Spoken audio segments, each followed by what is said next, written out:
நான் ஒரு முக்கியமான ஆள், தமிழகத்தில் நான் ஒரு தவிர்க்க முடியாத சக்தி.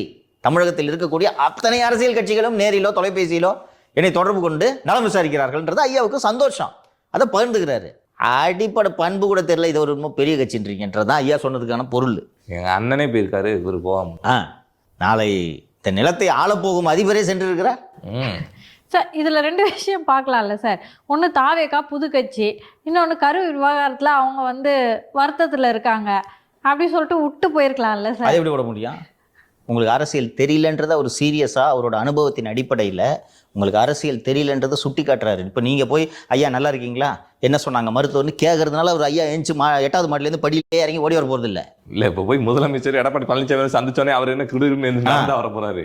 ஆனால் உங்களுக்கு அரசியல் தெரியலன்றதை சுட்டி காட்டுறாரு. பழுத்த அரசியல்வாதி அவர். ஐயா ராமதாஸோட பேச்சு, மூச்சு, கண்ணசைவு எல்லாமே அரசியல். அவ்வளோ ஷார்ப் பொலிட்டிஷியன் அவர். ஜெயலலிதாவுக்கும் கருணாநிதிக்கும் இவர் காட்டிய தண்ணீர் போல் யாருமே காட்டியதில்லை. காட்டுவார். அவர் சொல்றாருன்னா பொருள் இருக்கு.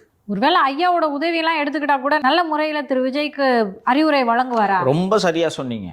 ஐயா அவர்கள் தமிழகத்தின் மூத்த அரசியல்வாதி. அவர் ஒரு விஷயத்தை சுட்டி காட்டுகிறார் என்றால் உங்களிடம் இருக்கும் குறையை சுட்டி காட்டுகிறார். அந்த குறையை நீங்கள் திருத்திக் கொள்ளுங்கள் என்பதுதான் அதன் பொருள். இன்னைக்கு இது ஒரு வரலாற்று பதிவு. தமிழகத்தில் அத்தனை அரசியல் கட்சிகளும் நலம் விசாரித்த போது புதிதாக தொடங்கிய தாவேக நலம் விசாரிக்க தவறியது என்பது வரலாற்று பதிவு. அதைத்தான் சுட்டி காட்டுறார் ஐயா.